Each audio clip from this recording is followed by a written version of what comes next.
আনফুসাহুম তাদের জীবন ও আমওয়ালাহুম এবং তাদের অর্থ।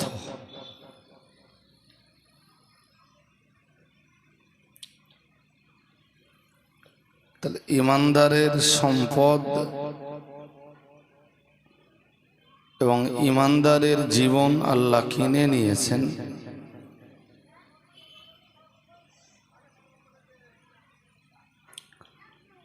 বিআন্না লাহুমুল জান্নাহ, জান্নাতের বিনিময়ে। সুবহানাল্লাহ।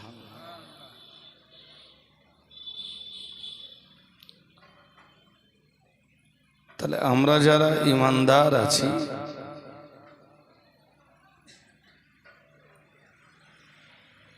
আমাদের জীবনের সময় যদি আমরা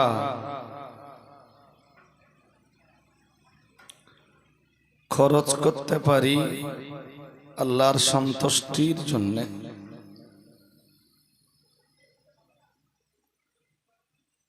এবং উপার্জিত সম্পদকেও যদি খরচ করতে পারি আল্লাহর খুশির জন্য,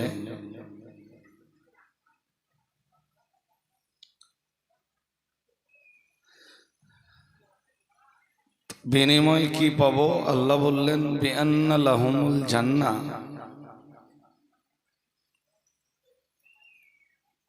এই দুটি জিনিসের বিনিময়ে আমি তাদেরকে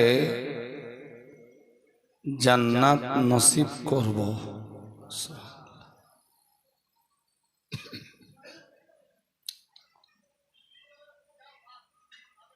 ঠিক এই কারণে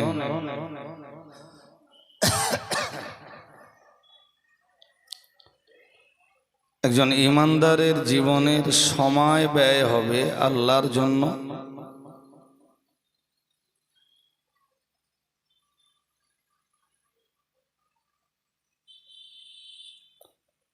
এবং ঈমানদারের জীবনের সম্পদ ব্যয় হবে আল্লাহর রাস্তায়।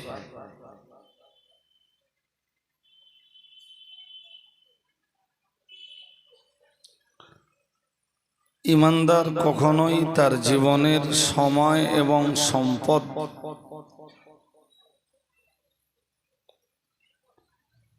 আল্লাহ পাকের রাস্তা ভিন্ন অন্য কোনো রাস্তাতে খরচ করবে না।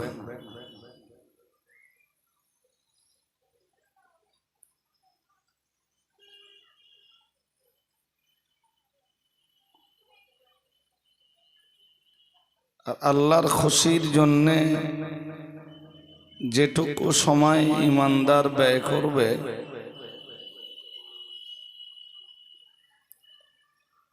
ওইটুকু সময়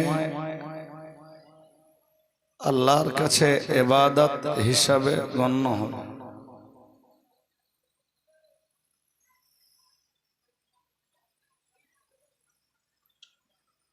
দেখুন, আমরা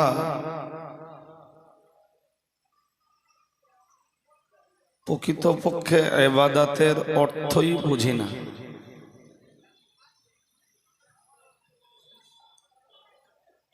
আমরা ইবাদত বলতে শুধু নামাজ বুঝি, শুধু রোজা বুঝি, হজ বুঝি, যাকাত বুঝি, দান সাদকা বুঝি।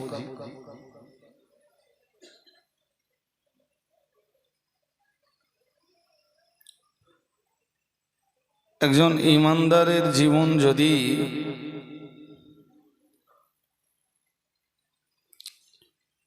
আল্লাহ আল্লাহর রাসূলের বাতলে দেওয়া রাস্তাতে অতিবাহিত হয়,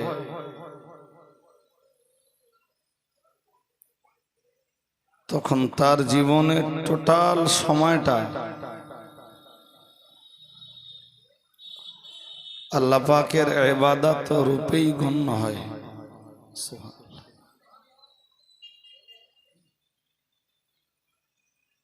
সে যা করবে সেটাই ইবাদত।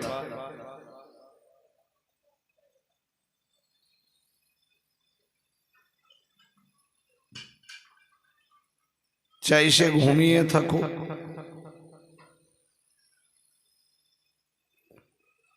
চাই সে কোনো কাজবাজে থাকুক,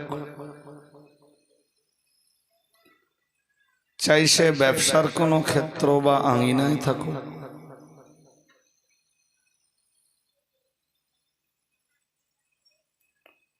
টোটালটাই আল্লাহর ইবাদত রূপে গণ্য হবে।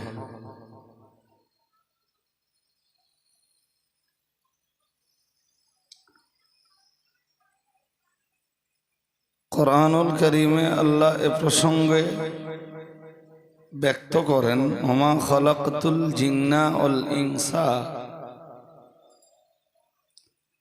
ইল্লা লিয়াবুদুন। যারা বসেছেন মনস্থির করে কথা শুনুন।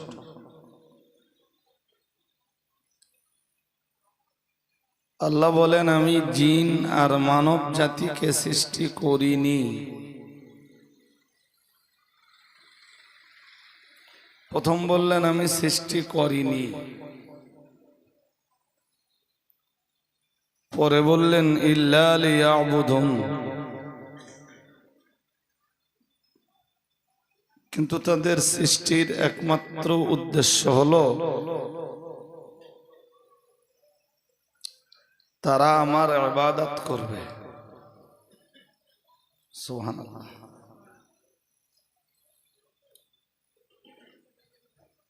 তাহলে মানব আর দানব সৃষ্টির রহস্যই হলো ইবাদত।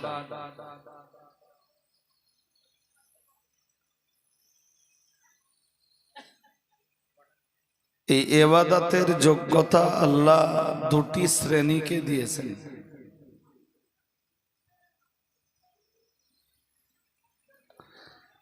এতদ্ব্যতীত তথা এই দুই শ্রেণী ব্যতীত অন্য কারোর ভিতরে ইবাদতের যোগ্যতা থাকলেও বিনিময়ে তারা কিছুই পাবে না।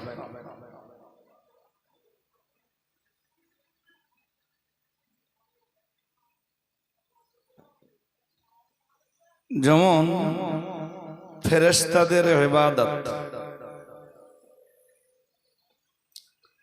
ইবাদত ফেরেশতারাও করে, কিন্তু বিনিময়ে তারা আল্লাহর কাছ থেকে কিছুই পায় না।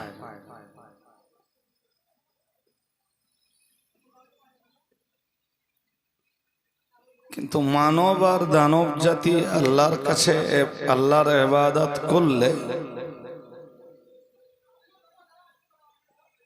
তার বিনিময়ে আল্লাহ এই দুটি শ্রেণীকে পুরস্কার দান করেন।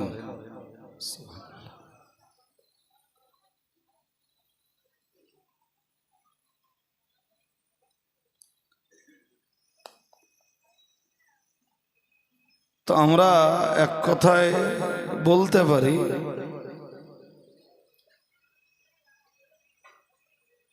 যে ইবাদতের বিনিময়ে পুরস্কার আর ইবাদত না করার ফলে তিরস্কার, এটা শুধু মানুষের জন্যই নির্ধারিত।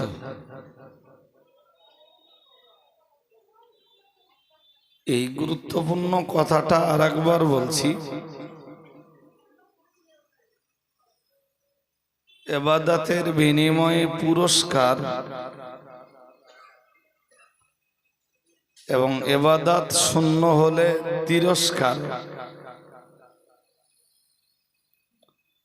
এটা শুধু মানুষ আর জিন জাতির জন্য নির্ধারিত।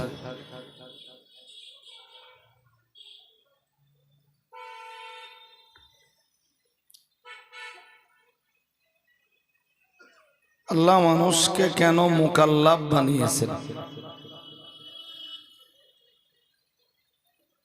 আমি কিছু শব্দ বলছি একটু হার্ড অ্যান্ড টাফ।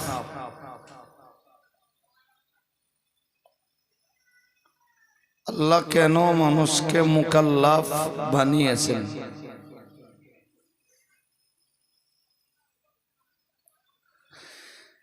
মুকাল্লাফ শব্দের বাংলা মানে হলো দায়িত্ব প্রাপ্ত যিনি, অন্যভাবে বললে বলা যায় যাকে দায়িত্ব দেওয়া হয়েছে।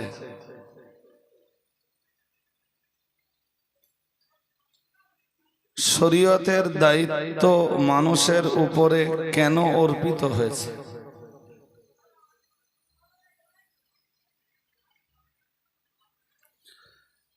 তার প্রথম জবাব হলো আসসূরাতুন নওঈয়া।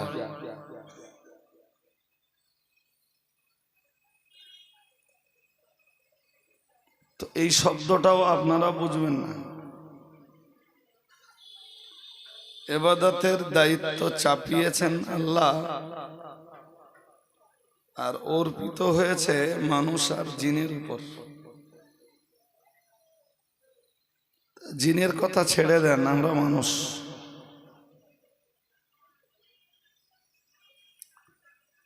এখন ইবাদতের দায়িত্ব আমাদের উপরে চেপেছে কেন?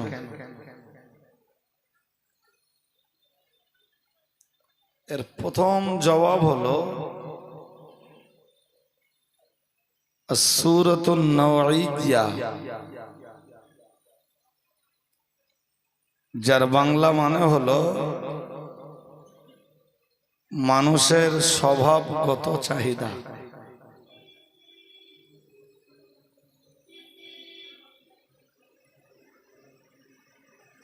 দেখুন স্বভাবগত চাহিদাটা কি?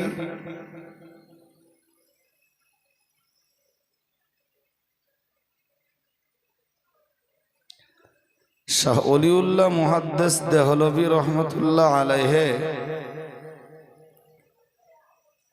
তিনি হুজ্জাতুল্লাহিল বালিগা নামীয় কিতাবে তার ব্যাখ্যা দিয়েছেন। তিনি লিখেছেন,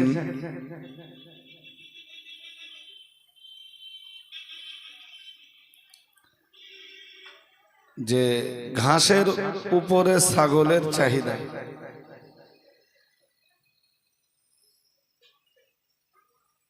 অনুরূপভাবে কাঁচা গোশতের উপরে বাঘের চাহিদা।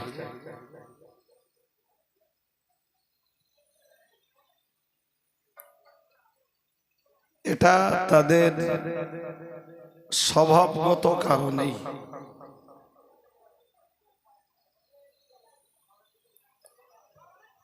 ছাগল প্রচন্ড ক্ষুধার্ত হলেও কাঁচা গোশত খাবে না, আর বাঘ প্রচন্ড ক্ষুধার্ত হলেও লতা পাতা আর ঘাস খাবে না। এটা তাদের স্বভাবগত চাহিদা।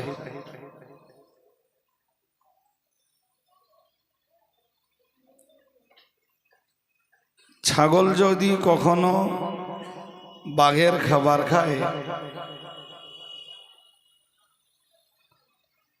তাতে ছাগলের স্বভাব নষ্ট হয়, আর বাঘ যদি কখনো ছাগলের খাবার খায়,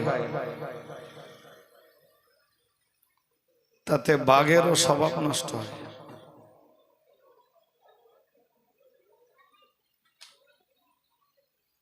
শরীয়তের হারাম হালাল জায়েজ নাজায়েজ ইবাদতের বিধানাবলী মেনে চলা ঠিক ছাগল এবং বাঘের মতো স্বভাবগত চাহিদা মানুষের।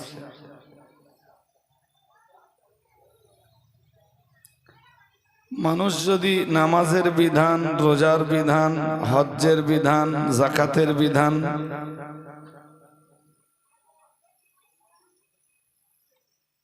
এরপরে জায়েজ নাজায়েজের বিধান, হারাম হালালের বিধান, পাক পবিত্রতার বিধান, এগুলো মেনে না চলে, তাহলে মানুষের প্রকৃত যে স্বভাব, সেই স্বভাবটা কখনো ফুটে উঠবে না।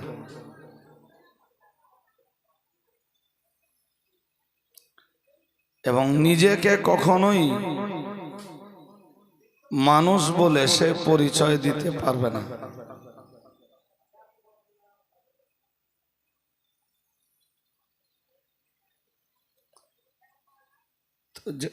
যে কারণেই নিজেকে মানুষ বলে পরিচয় দেওয়ার জন্যই আমাদের উচিত হলো আল্লাহর আইনকে মেনে নেওয়া।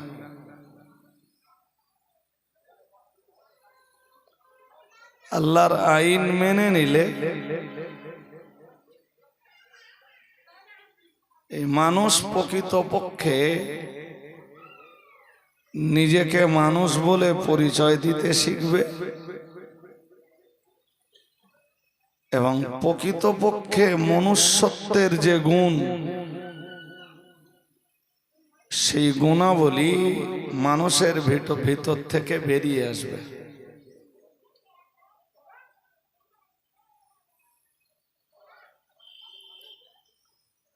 যখন মানুষ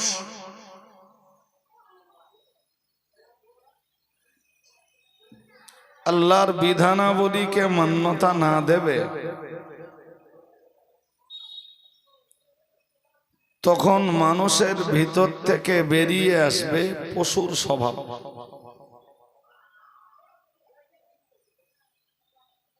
এবং পৃথিবীতে পশু যে আচরণ করে ঠিক ওই আচরণটা মানুষে করবে।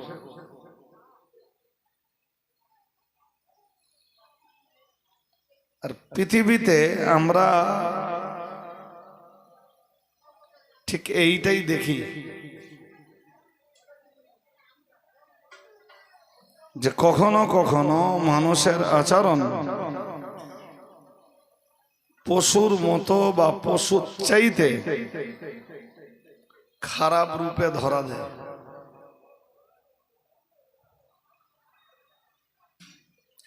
এবং আমরাও কখনো কখনো এরকমটা বলি যে এ তো মানুষ না।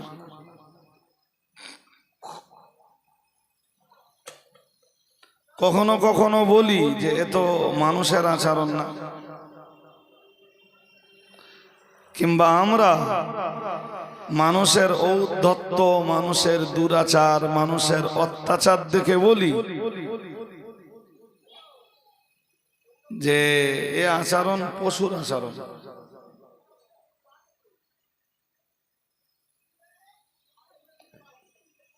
মন স্থির করতে হবে, মন অস্থির করলে হবে না। বললে অস্থির হলে আমার এই কঠিন কথা আপনারা বুঝবেন না। যে কারণেই মানুষের স্বভাবগত চাহিদাই হলো আল্লাহ পাকের বিধিবিধানকে মেনে নাও।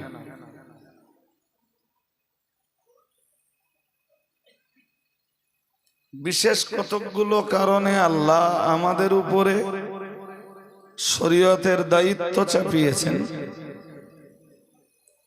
তার প্রথম কারণ হলো সূরাতুন নওইয়া, যার সাদা বাংলা হলো মানুষের স্বভাবগত চাহিদা।